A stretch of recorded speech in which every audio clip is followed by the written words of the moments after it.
Hollywood की मारूफ अदाकारा N Hathaway एक बार फिर मदाहों की तवज्जो का मरकज बन गईं, जब लंदन में एक तकरीब के दौरान उन्हें मदाह ने कुरान मजीद बतौर तोहफा पेश किया, जिस पर अदाकारा ने खुशगवार हैरत और मुस्कुराहट के साथ शुक्रिया अदा किया।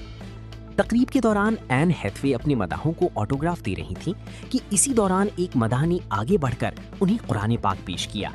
मदाह का कहना था कि जब उन्होंने अदाकारा को एक इंटरव्यू में इंशाअल्लाह कहते सुना तो उसी वक्त इरादा कर लिया था कि मुलाकात हुई तो ये मुकद्दस किताब बतौर तोहफा जरूर देंगे।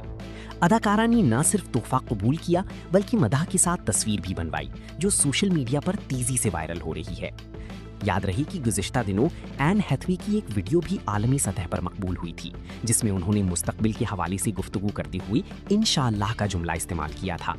इस इंटरव्यू में उनका कहना था कि इंसान को बढ़ती उम्र से खौफजदा नहीं होना चाहिए, क्योंकि जिंदगी के हर मरहले की अपनी खूबसूरती होती है और वो खुद इंशाअल्लाह एक तवील और सेहतमंद जिंदगी गुजारने की ख्वाहिश रखती हैं।